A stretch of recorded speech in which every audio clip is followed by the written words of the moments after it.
Hey everyone, welcome to Your Virtual Coffee, the web show which introduces you to great local businesses in the Denver metro area. My guest today is Peter Hodges. He's the Director of Marketing and Business Development for Precision Contractors. Precision Contractors is a 15-year-old commercial general contractor that specializes in new ground-up construction, renovation, and tenant improvement projects.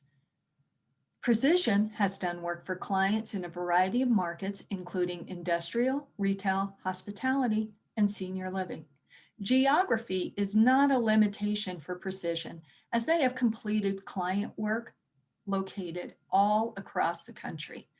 Precision sees every project they build as an opportunity to also build trusting, dependable partnerships with their clients.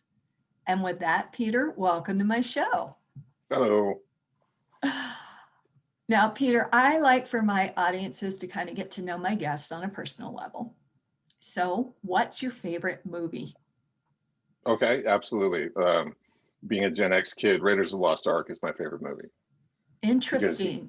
yep. No, I remember seeing Star Wars. I've talked to my dad about this. I remember the first time I saw Star Wars, and that blew my mind. But Raiders of the Lost Ark was 1981, so I would have been 9 years old. And the thing I enjoyed about Raiders was it was so much more fun than Star Wars. Star Wars was thrilling and stuff like that. And I loved how Indiana Jones was a problem solver. You know, he always got himself into the different little pickles and figured out creative ways to get out of it. So Indiana Jones blew my mind. So Raiders Now, of the Lost Ark would be my did favorite you movie. like the later ones? Like the ones with Yeah, Shia LaBeouf in them? No, that one, not so much. Because that one, have you ever heard the joke about, do you know what a camel is? A camel is a horse that was designed by a committee. So the one with Shia LaBeouf, it felt like we're going to have a scene with this, and then the guys in the special effects department was watching the old Tarzan movie, so we're going to have a scene where he swings on the. It's not a good movie, but the other two, Temple of Doom and Last Crusade, are great. So it sounds like your litmus test for a successful Raiders of the Lost Ark movies, it has to have Harrison Ford.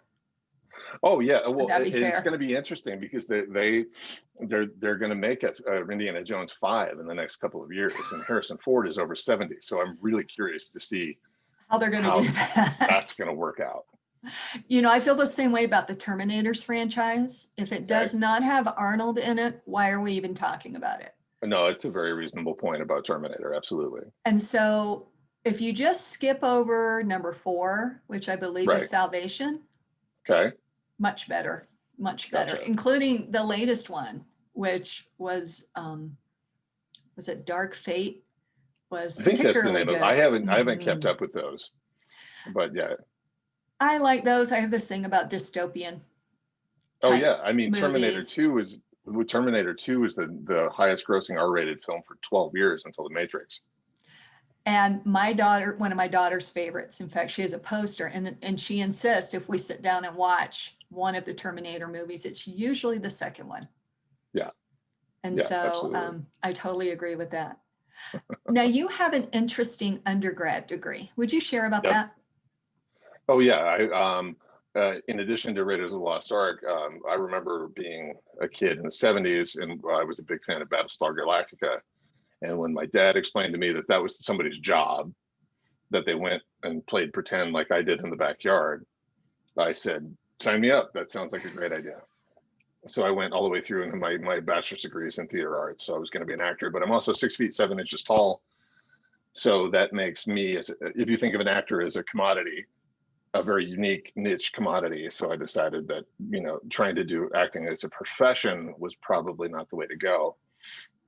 Well, it's interesting at 6 foot 7, you would be, as far as on the stage, center stage in the back. Oh, absolutely. Yeah. No, I had a teacher in school say, if you wanted to make a living as an actor, what you need to do is get good at Shakespeare, because it would be a gypsy lifestyle where you would go from one Shakespeare festival to the other. But one of the ways that you can make a living in theater, live theater, is by doing Shakespeare plays. Now that's interesting. Yeah. I did not know that. Well, and if you think about the height and the voice and stuff like that, Shakespeare, I would have been able to do Shakespeare, but like I said, it would have been living out of a suitcase, and that was not something that I wanted to do either. You know, it's interesting you bring that up because I also come from a theater background, musical theater background, Okay. and I felt the same way. I mean, did Okay. you wind up doing shows with people who thought this was where they were going to get their big break? Oh yeah, no, I have friends who are still professional theater. They're still involved in professional theater. Um, we had an actress. I went to University of Northern Colorado. There was an actress who went to UNC. I think she was there. I would have graduated, and she would have been there. But I think I was there the same. We overlapped a little bit. She was nominated for a Tony a couple of years ago. Oh, wow. Yeah, and I have a couple of friends who were helping our senior people in the Denver Center for the Performing Arts. So it's absolutely something you can do. It just wasn't for me. I always talked about how being a professional artist, it's a higher calling. It's something you just can't not do. Where I was the kid who was like, let's go see the hockey game. Let's do a road trip over the weekend instead of doing rehearsals. You can see that, I've the photograph in the background here is something that I took on a job site. And so, I would do photo trips and things like that. And that was one of the other things that led me to realize that doing this for a living probably wasn't the best idea, because I wasn't completely devoted to it the way you needed to be. Well, I think you kind of hit the nail on the head as far as the gypsy lifestyle. Uh-huh. I mean, for me, now I did community theater, so you're Okay. talking about a much higher level than what I'm speaking of, but I would Right. do theater with people in the Orlando metro area. And it was Okay. interesting because you would meet those people who were like hardcore, like they were Right. always thinking about their next audition. Right. Am I going to get discovered? Right. I'm like, I don't know if that's going to happen here. If you Oh no, want and to that was do theater, I think New York or LA is probably where you want to be, possibly Chicago, depending on, but yeah, no, and, I agree with that. and like That you was said, I never had that drive either. I enjoyed performing, and it sounds right. like you enjoyed performing. Oh, absolutely. Yeah. Do you Yeah. have a favorite show or play? Um, I can't think of one off the top of my head. And though I saw The Lion King, the like the yeah, the Lion that pops into my head in terms of just because of the technical theater aspect in it. They have the puppets and the shadow puppets and the costumes and all of the very ancient, actually, if you think about it, mechanics that they used to pull that show off in terms of the way theater's been done for thousands of years, back to the ancient Greeks. I have to agree with you on that. The staging of that show in particular Yeah. was quite impressive. Although on the flip side of that, I think Hamilton is intriguing because the lack of that. Oh yeah, yeah. No, Hamilton. I've only seen the Disney Plus version and then listened to it in my car with my kids 150,000 times. But I mean, yeah, Hamilton. I definitely would like to see at some point when tickets don't cost a car payment. True. But I think it's interesting Yeah. how stripped down the set is for that. Oh yeah, Um, yeah, yeah. it's from a technical perspective, it's really interesting to watch in that respect. Although the music is incredible, like you said, and I've listened to it about Right. 100,000 times, and also have seen the Disney Plus version. Well, I think the artistic decision there was probably, I mean, the language is the focus of the show in Hamilton. As it So, should be. oh, as it should be. So, but choosing to have a very sparse set makes the language even come that much further forward. Do you know what I mean? So I would imagine that was probably one of the decisions there. Now, what kind of school of acting do you come from? Are you more a method actor, more in the? Oh, interesting. So what we were taught, there's two ways to do it. There's inside out. You got to think about the emotional life of where someone is coming from, or you can go outside in. And I was actually more outside in. I remember Jeff Bridges talking about he played I want to say it was Wyatt Earp, or it was some sort of cowboy movie. And he didn't really understand his character until he got an authentic pair of long johns made out of really scratchy wool.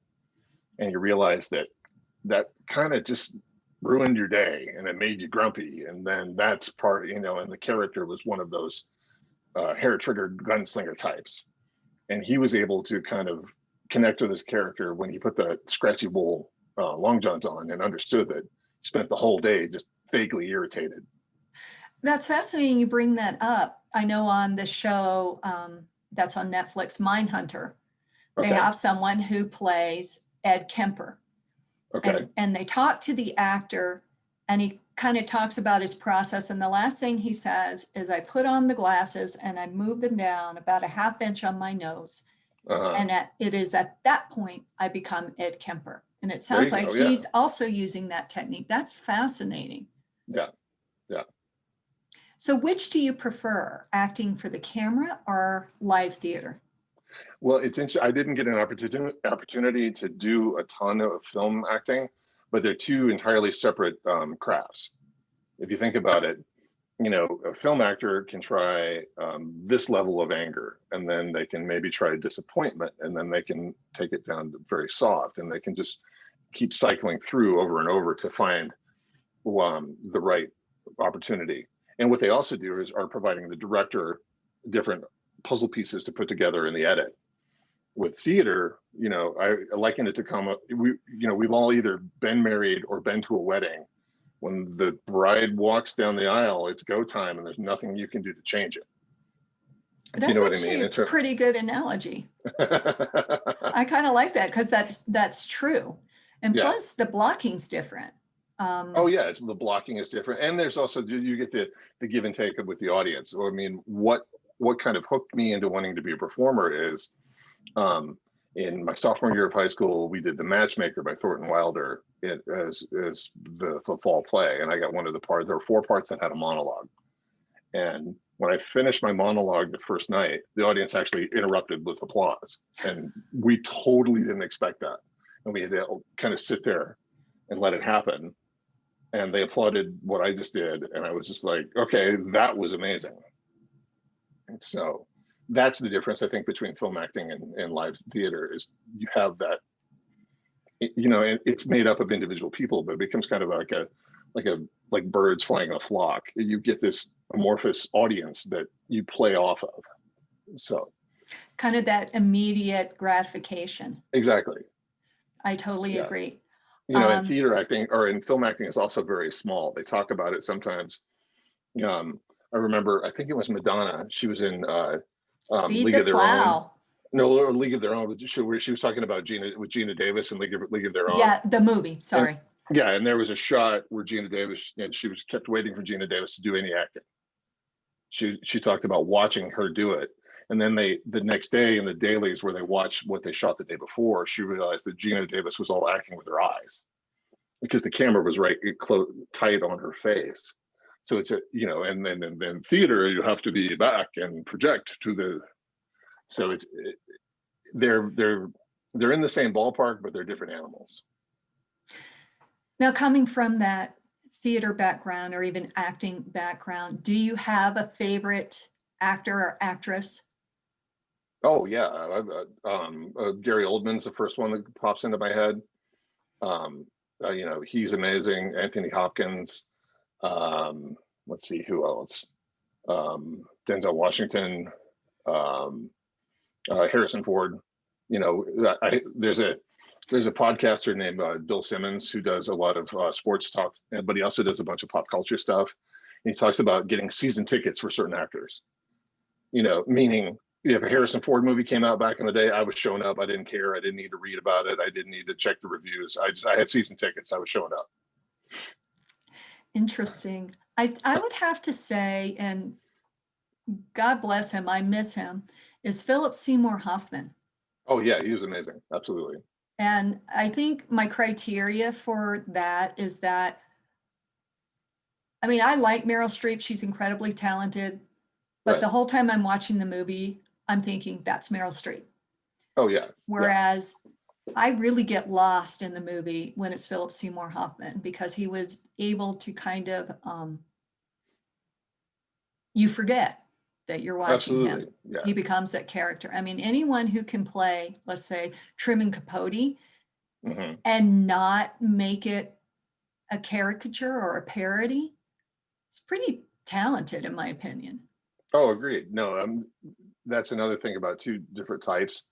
Harrison Ford plays Harrison Ford. And the interesting part about Harrison Ford is putting him in situations like The Fugitive or Raiders of the Lost Ark or Air Force One and seeing how Harrison Ford deals with those problems. And then you Which have is people not like, bad. oh, no, not at all. No, not at all. But then you have someone like Daniel Day-Lewis, who's just, he completely transforms himself. Now, I Yeah, think he's in the camp of the hardcore method actor. He from what I and understand. Yeah, Christian Bale are kind yeah, of that. I'm thinking Christian Bale in like American Psycho, because it's yeah. like, Have you ever wow, heard the story of Dustin Hoffman and Laurence Olivier on Marathon Man? yes. Yeah. Why So it's a don't you scene. share it with my Yeah. audience? So it's a scene where Laurence Olivier is the villain, and he's got Dustin Hoffman in the dentist chair, and he's doing things to his teeth in order to get it. I think it's to get a confession out of him. And Dustin Hoffman apparently stayed up for 2 nights and drank a bunch of coffee to just get the proper haggard look, and was completely invested in all the anxiety and terror that he was going through.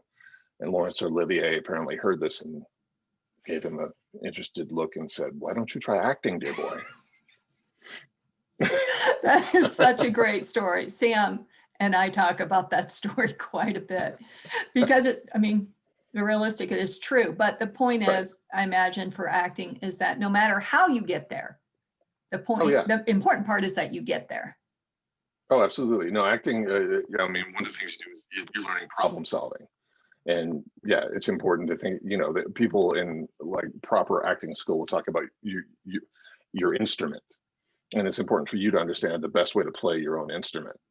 So for some people it's the outside in. For other people, it's they have to think about what this person was like in their childhood, which is not part of the story, but in order for them to understand how it leads into the story, they need to flesh that out. Other people don't care about that stuff. But at the end, if the audience is invested in the problems that they're seeing on the stage or the screen, then that's all that they care about. So it doesn't really matter how you get there as long as you get there. Well, speaking of how you got there, how did you Yes. get into marketing? Oh, well, when you're devoted from Battlestar Galactica in the 70s up to the 90s in terms of wanting to be an actor, and then in the early 90s, you have the realization that this might not be a way for me to have a job. It's still fun and motivating, and I'm passionate about it. But a simple definition of a job is have a skill that someone else will pay you for. And Exactly. I had skills, but getting other people to pay me for it was the problem. And so I tried some sales. I worked in restaurants and hospitality. And then I backed into a marketing job at a credit union. And about a year into it, my mom swears she still has the voicemail. I left her a voicemail saying, "Mom, my degree was not a total waste. All of the storytelling skills I learned completely apply. I'm just talking about checking accounts instead of checkoff." Do you know what I mean? I love that. That's true, because it is, Yeah, you're telling a story, and business right. development is part of that. Oh, Where completely. you You have to have an intro. You have to get people interested and hook them in. And then you have to build up to, make your point about why you should pick Precision Contractors over the other contractors you're looking at. To highlight the points of differentiation, and what makes us special. And then, hopefully the the the climax of the story is we win the business. Now, speaking of what makes Precision Contractor special, what Mhm. issue keeps that client up at night, and how does Precision Contractors address it? Sure. No, what keeps our clients up at night is, I mean, sometimes you see the picture in the background. This is a project. There was, I think, about 3 years of planning went into getting this project out of the ground. Construction people will call it. So what keeps people like this project up at night is when it's time to go. I use the analogy of a wedding or a party. When it's time to go, you need to have someone you can trust to orchestrate all the different people who are involved in bringing that project from a set of drawings from an architect to a place where businesses, open businesses, and hire people and contribute to the local economy. So what we offer is that opportunity. Another analogy, I think in analogies, another analogy is the project behind you is a car, but it won't go anywhere until you turn the key. So Precision is the driver of the car for you. It will get you where you need to go, but until you turn that key and start the engine, it just sits there in your driveway. Peter, let's talk about power partners. And for our audience, power partners are those businesses who target your same ideal client, but are not your competition. A great example I love to use is a residential real estate person and a mortgage broker. Those two both target that future homeowner, but they don't compete with each other. And it's a really great relationship to cultivate because you can pass referrals back and forth. So in order to understand who Precision Contracts power partners are, Peter, let's talk about who your ideal client is. Who is Precision Contractors' ideal client? Ideal client would be someone who needs to build a commercial building. So that could be an individual owner who is going to build a warehouse and use it as a retirement opportunity to get the recurring income. It could be a national retail chain, anywhere in between. So anyone who is in need of a professional contractor to build that commercial building, those are the ideal clients for us. Our ideal project is about $200,000 up to $5 or $10 million. We do ground up construction. So ground up is the industry term for you have a vacant lot that then you do the civil engineering work. So you put the storm drain in, you put the parking lot in, you do the sidewalks and stuff like that. And then you can see in the picture behind me, then it goes vertical and you build the building. But we can also do renovations with existing sites. We like to talk about how what we do is help business owners make their spaces better. And sometimes it's taking existing space and updating it, or maybe it's just time to move into a space where you've outgrown your current office or warehouse, and it's time to build a new building, get it exactly how you want it. You're sick of having to kind of pull in the warehouse door at an angle because someone who built it 30 years ago didn't think about how they laid it out. So an ideal client for us is anyone building commercial real estate. Either that or like tenant improvements, like you were just discussing. Tenant improvements, yeah, exactly. So tenant improvement, it would be, it's you're in a law office, and the last time the office was updated was 1987, and it's time to invest in new carpet and paint, and let's knock this wall down, make this office bigger. Let's put a bathroom down at the other end of the building so people don't have to go back and forth all the time to use the restroom. Any of those tenant improvements to existing buildings are absolutely other things that we do. Okay, so who else targets this ideal client? Obviously, commercial realtors. Right. Whether they represent the owner or they represent the tenant, either way, they need that contact with you. Right. Yeah. So we are part of what's frequently called the AEC industry, architecture, engineering, and construction. So anyone who's involved in that industry are potential power partners for us. Yeah, commercial real estate brokers are a good example, because when they get that lease signed, the next question is often, okay, who should I get to do my tenant improvement? So architects, commercial real estate people, real estate developers, to a lesser extent, engineers, because engineers normally work for the architect, but still there's opportunity in the engineering field for us to establish power partner relationships. But those are kind of the three power partners that we focus on, is the architects, commercial real estate brokers, and real estate developers. And then a fourth would be the construction person in, say, a national brand. When Dutch Brothers, we built 4 Dutch Brothers coffees in the Denver metro area. They have a goal of opening a new Dutch Brothers location every week in 2021. Oh, wow. So there's a construction person in that organization who has that responsibility.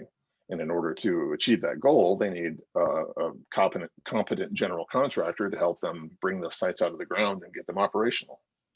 Now, speaking of that, places like that, don't they kind of have it streamlined where they know how much materials they need? They already have some of the stuff pre-built and you go in and Sometimes, kind of put it all together. I'm thinking of like 7-Elevens are kind of that way.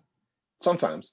I mean, there are sometimes opportunities for prefab materials, but land can be very unique in terms of elevations and corners, and there's always something you have to do to customize a site every time you go and build a new building, even if it's a 7-Eleven or a Target or a Starbucks or something like that. Or if they've ever had gas there, where you have to dig out the tanks and fun Oh no, stuff like that's a that. very good example. Yeah, you have to do remediation to get rid of all of the underground tanks, and then you have to do soil testing and things like that to make sure that when you take that and turn it into something new, it's a safe environment. Exactly. Okay, for that commercial realtor or that architect who's Mhm. listening and watching this show, Right. what's the best way for them to reach out to you? Give us a call at the office or visit our website. Our website is precision dash, the little hyphen up by the zero on your keyboard. So precision-contractors.com, or the office number is 720-870-2717. So, Peter, any last thoughts? We're just excited to continue to have an impact in all of the local communities that we serve through commercial real estate and construction. Because if you look at the picture of the building behind me, that's not just a building project that we get to do. That's going to be a place where multiple businesses hire multiple people, and they provide jobs for those communities. They contribute tax revenues that support local schools and roads and other projects. So one of the things that we really love about commercial construction is having that greater impact in the communities where we're able to work. Well, Peter, thank you for coming on my show today. I really appreciate it. And I Absolutely. loved hearing about your acting experience and also Precision Contractors. Right on. Thank you very much. Thank you, audience, for joining us today on Your Virtual Coffee. We could not do this show without you. Thank you for watching, and be sure to subscribe to our YouTube channel, which is surprisingly called Your Virtual Coffee. On our show, we love business professionals. So business people, let's talk. Have a great day, everyone. Your Virtual Coffee is sponsored by Ventola Law. Ventola Law, mediation and legal representation at an expert level. You can find them at ventolalaw.com. Thanks for joining me today. For more information on Your Virtual Coffee, check us out on Facebook, Instagram, Twitter, and wait for it, our website at yourvirtualcoffee.com. Thanks again for watching, and have an incredible day.